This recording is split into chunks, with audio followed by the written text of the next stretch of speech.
नमस्कार। मैं doctor Mukesh Kumar Sharma, associate professor, department of zoology, सम्राट पृथ्वीराज चौहान गवर्नमेंट कॉलेज, अजमेर।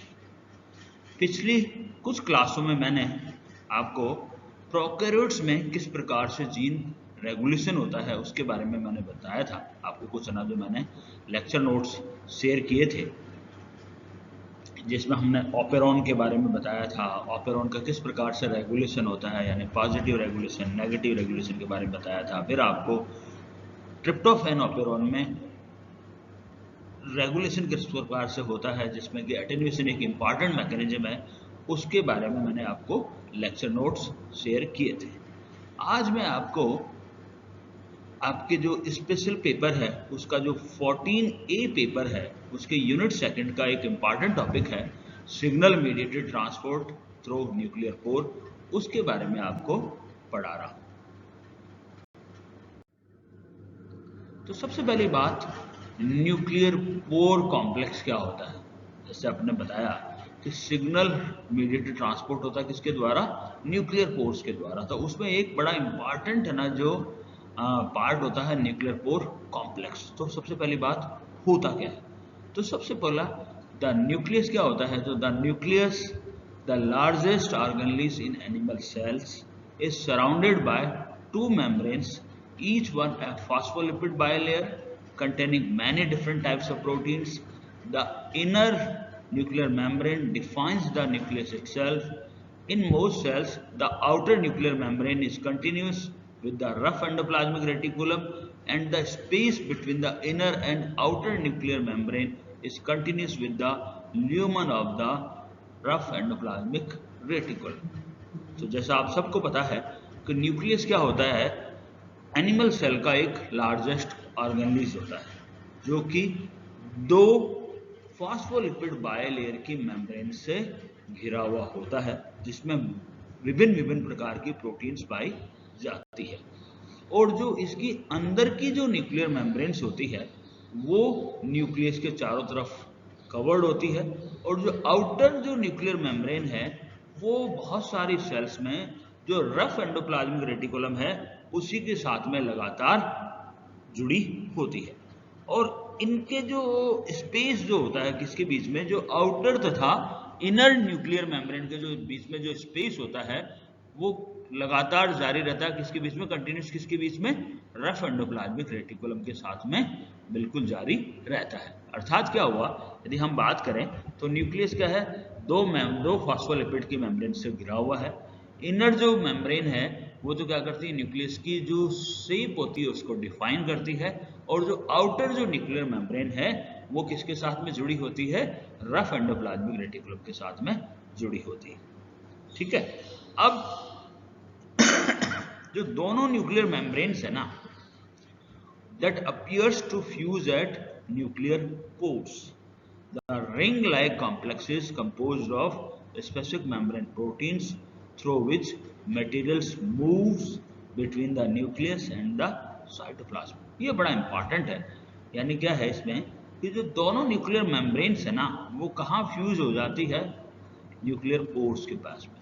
और ये न्यूक्लियर पोर्स क्या होते हैं, बेसिकली ये स्पेसिफिक मेम्ब्रेन प्रोटीन्स के बने हुए कॉम्प्लेक्सेस होते हैं जो कि रिंग के शेप के होते हैं, और जो क्या करते हैं, न्यूक्लियस तथा साइटोप्लाज्म के बीच में जो पदार्थ होते हैं जो कि प्रोटीन्स होते हैं उनका आदान प्रदान करते हैं। तो क्या बात हुई इसमें कि जो न्यूक्लियर मेम्ब्रेन है वो कहाँ फ्यूज होती है, न्यूक्लियर पोर्स के ऊपर फ्यूज होती है, और क्या करती है, रिंग लाइक कॉम्प्लेक्सेस का निर्माण करती है जो कि विशिष्ट मेम्ब्रेन प्रोटीन्स के बने हुए होते हैं, जिसकी सहायता से न्यूक्लियस तथा साइटोप्लाज्म के बीच में विभिन्न प्रकार के सब्सटेंसेस का ट्रांसपोर्ट होता है, या तो न्यूक्लियस से साइटोप्लाज्म के बीच में या साइटोप्लाज्म से न्यूक्लियस की तरफ ट्रांसपोर्ट होता है।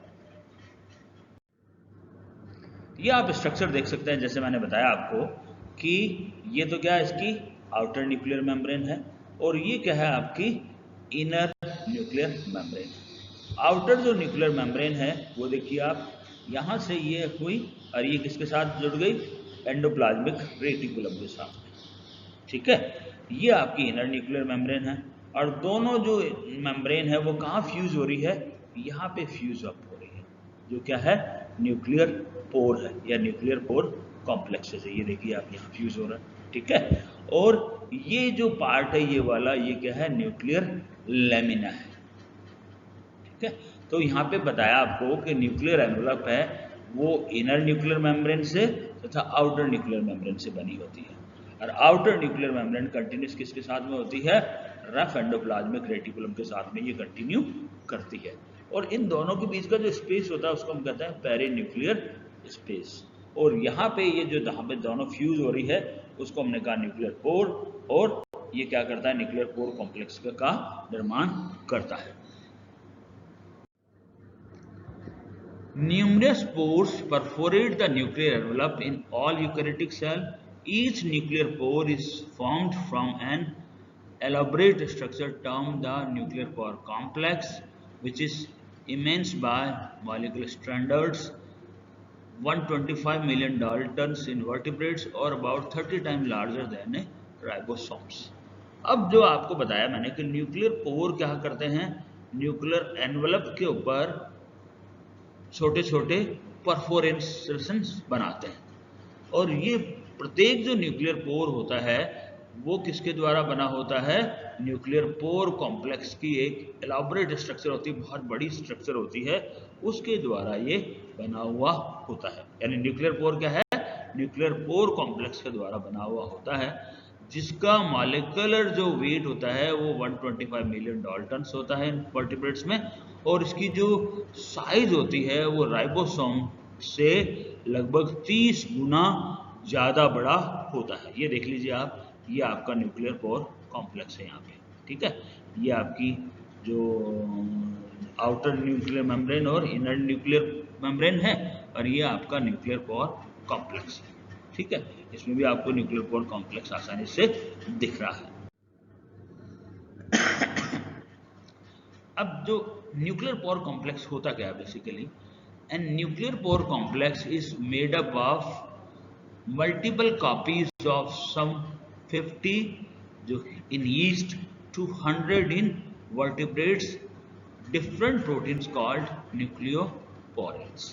जो न्यूक्लियर पोर कॉम्प्लेक्स होता है वो मल्टीपल कॉपीज के द्वारा बना हुआ होता है। मल्टीपल कॉपीज कितनी, ईस्ट के अंदर लगभग 50, और वर्टिब्रेट्स जो एनिमल्स होते हैं उनमें लगभग 100 होता है, और ये बना होता है किसके द्वारा, न्यूक्लियोपोरीन जो प्रोटीन्स होती है उसके द्वारा ये न्यूक्लियर पोर कॉम्प्लेक्स बना होता है।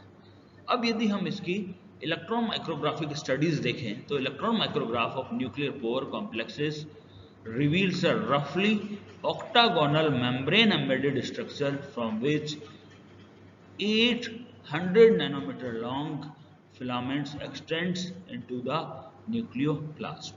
अब क्या है बेसिकली, ये जो एक स्ट्रक्चर है ये क्या है, ऑक्टागोनल स्ट्रक्चर होती है बेसिकली, और इससे 8 जो देखिए ये फिलामेंट्स निकल रहे हैं, 8, ये 4 अपने को दिखाई दे रहे हैं, 4 बैक साइड है, ठीक है। वो कहाँ एक्सटेंड हो रहे हैं, न्यूक्लियोप्लाज्म के अंदर जाकर के एक्सटेंड हो रहे हैं। ये जो फिलामेंट्स है ये कहाँ जा रहे हैं, न्यूक्लियोप्लाज्म में जा रहे हैं, फिलामेंट्स हैं, ठीक है।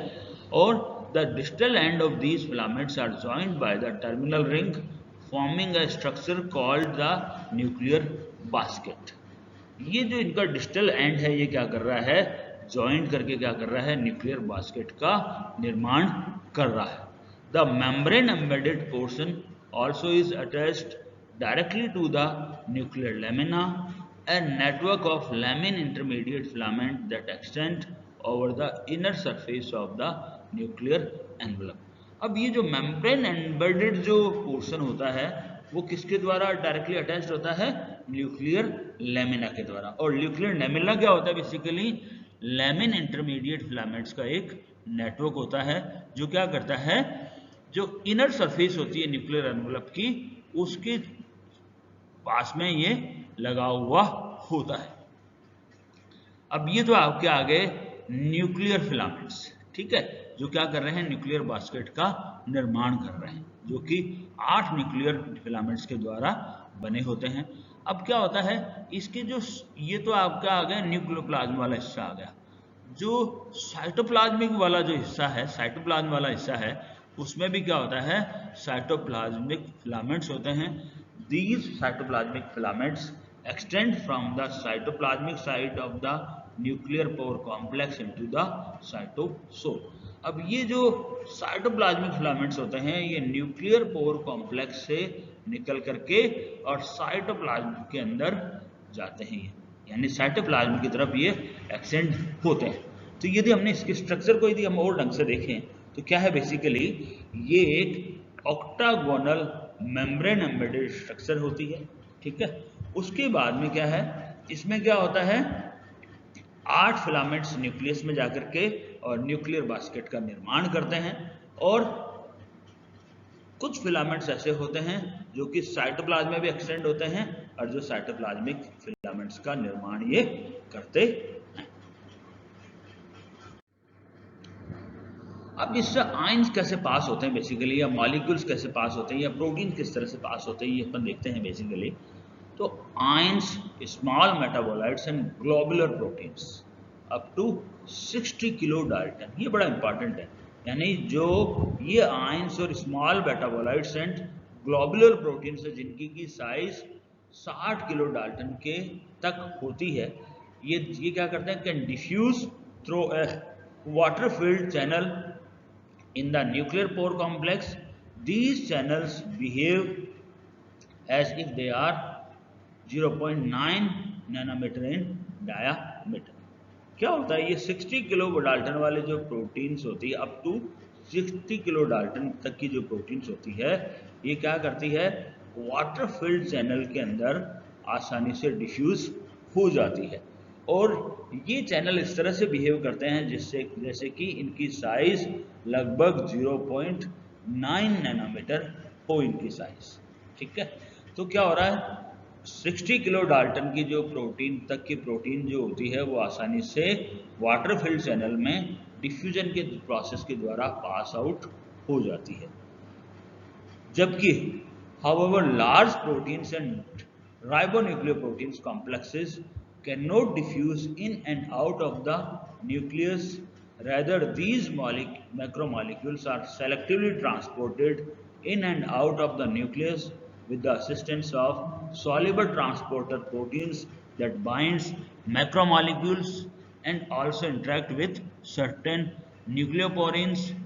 The principle underlying macromolecular transport through nuclear pore complexes were first determined for the import of individual proteins into the nucleus। अब क्या है, बेसिकली जो लार्ज जो प्रोटीन्स और राइबोन्यूक्लियोप्रोटीन्स का जो कॉम्प्लेक्स होता है वो न्यूक्लियस के अंदर तथा बाहर की तरफ आसानी से पास आउट नहीं होता है। ये कैसे पास आउट होता है, ये किसके द्वारा पास आउट होता है, सॉल्युबल ट्रांसपोर्ट प्रोटीन्स के ट्रांसपोर्टर्स प्रोटीन्स के द्वारा पास आउट होता है, और ये प्रोटीन्स क्या करती है, इन मैक्रोमोलिक्यूल के साथ में बाइंड कर जाती है, और साथ में ये क्या करती है, न्यूक्लियोपोरिन्स जो प्रोटीन्स होती है जो कि किसका पार्ट होती है, एनपीसी का जो पार्ट होती है, न्यूक्लियर पोर को जो कॉम्प्लेक्स का जो पार्ट होती है, उससे भी ये प्रोटीन्स इंटरेक्ट करती है, और ये कैसे पास आउट हो जाते हैं, ये आगे अपन देखेंगे किस तरह से ये पास आउट हो जाते हैं, ठीक है। तो जो स्मॉल प्रोटीन है जिनकी साइज 60 किलो डाल्टन तक है वो तो डिफ्यूजन के द्वारा पास आउट हो जाते हैं, और जो ब्रॉडीज जो प्रोटीन्स होती है वो सॉल्युबल जो ट्रांसपोर्टर प्रोटीन्स तथा न्यूक्लियोपोरिन जो प्रोटीन्स होती है उसकी सहायता से ये पास आउट होते हैं, यानी अंदर तथा बाहर की तरफ ट्रांसपोर्ट इनका होता है। अब यदि कोई भी प्रोटीन साइटोप्लाज्म से यदि न्यूक्लियस में की तरफ ट्रांसपोर्ट हो तो क्या चीजें ऐसी होती है उस प्रोटीन के ऊपर जो कि उसको साइटोप्लाज्म से न्यूक्लियस की तरफ ट्रांसपोर्ट की तरफ उसको डायरेक्ट करती है। इसके लिए क्या होता है, उस प्रोटीन में एक विशेष प्रकार के सिग्नल्स होते हैं जिनको हम कहते हैं nuclear localization signals. These nuclear localization signals direct nuclear proteins to the nucleus। all proteins found in the nucleus are synthesized in the cytoplasm and imparted into the nucleus through nuclear pore complexes. Such proteins contain a nuclear localization signals that direct their selective transport into the nucleus. अब वो जो proteins जो कि nucleus में पाई जाती है वो synthesise कहाँ होती है? साइटोप्लाज्म में, और साइटोप्लाज्म से सिंथेसाइज होकर के ये न्यूक्लियस में न्यूक्लियर पोर कॉम्प्लेक्स के द्वारा इंपोर्ट की जाती है। और इन प्रोटीन्स में एक विशेष प्रकार का न्यूक्लियर लोकलाइजेशन सिग्नल्स उपस्थित होता है जो कि उन प्रोटीन्स को न्यूक्लियस में सेलेक्टिवली ट्रांसपोर्ट करता है। The signals have been precisely defined by using recombinant DNA technology for numerous nuclear proteins as well as for proteins that enters the nucleus only transiently. अब ये जो सिग्नल्स है उनका पता कैसे लगा? बेसिकली ये पता लगा रिकॉम्बिनेंट डीएनए टेक्नोलॉजी के प्रोसेस के द्वारा। इस रिकॉम्बिनेंट डीएनए टेक्नोलॉजी के प्रोसेस के द्वारा बहुत सारी जो न्यूक्लियर जो प्रोटीन्स थी उनमें है ना जो सिग्नल्स देखे गए, और उसमें ये पता लगा कि ये जो प्रोटीन्स है इनमें कुछ विशेष प्रकार की अमीनो एसिड सीक्वेंसेस होती है जो क्या करती है, इन प्रोटीन्स को साइटोप्लाज्म से न्यूक्लियस की तरफ ट्रांसपोर्ट के लिए निर्देशित करती है। और ये उन प्रोटीन्स के अलावा उन प्रोटीन्स में भी होते हैं जो कि न्यूक्लियस में ट्रांजिएंटली एंटर करते हैं। यानी अपन ने क्या किया, यदि किसी जो साइटोप्लाज्मिक यदि प्रोटीन्स है और उसमें भी यदि हमने यदि ये एनएलएस सिग्नल लगा दिए तो भी क्या होगा, वो प्रोटीन साइटोप्लाज्मिक होने के बावजूद भी न्यूक्लियस के अंदर ट्रांजिएंटली एंटर कर जाएगी।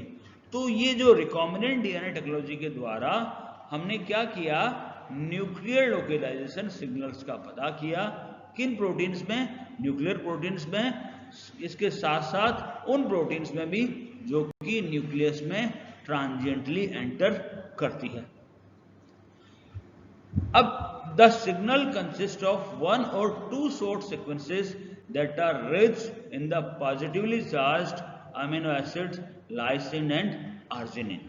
अब ये जो सिग्नल्स होते हैं ये क्या होते हैं, बेसिकली ये एक और दो शॉर्ट सीक्वेंसेस के बने हुए होते हैं, और ये जो सीक्वेंसेस होती है इनमें क्या होता है, पॉजिटिवली चार्ज्ड अमीनो एसिड्स जिसमें कि लाइसिन तथा आर्जिनिन इंपॉर्टेंट होता है, वो अमीनो एसिड्स इन जो सीक्वेंसेस होती है जिनको हम कहते हैं न्यूक्लियर लोकलाइजेशन सिग्नल्स, उन सीक्वेंसेस में पॉजिटिवली चार्ज अमीनो एसिड पाए जाते हैं। तो ये न्यूक्लियर लोकलाइजेशन जो सिग्नल्स होते हैं वो बड़े इंपॉर्टेंट होते हैं, किसके लिए, साइटोप्लाज्म से न्यूक्लियर में ट्रांसपोर्ट के लिए। कौन सी प्रोटीन, जो कि न्यूक्लियर प्रोटीन होती है, या फिर वो प्रोटीन जो कि साइटोप्लाज्मिक होती है लेकिन हमें उन्हें साइटोप्लाज्म से न्यूक्लियस की तरफ लाना होता है, उन प्रोटीन्स को के ट्रांसपोर्ट के लिए न्यूक्लियर लोकलाइजेशन सिग्नल्स बड़े इंपॉर्टेंट होते हैं। आज के लिए हम इतना ही पढ़ेंगे। अगली क्लास में हम लोग ये देखेंगे कि ये जो न्यूक्लियर लोकलाइजेशन सिग्नल्स है इनका पता कैसे लगा कि ये एक ना जो इंपॉर्टेंट सिग्नल्स है जो कि साइटोप्लाज्म से न्यूक्लियस के अंदर प्रोटीन्स के ट्रांसपोर्ट के लिए रेस्पॉन्सिबल होते हैं। धन्यवाद। हम आगे की क्लास में हम पढ़ेंगे।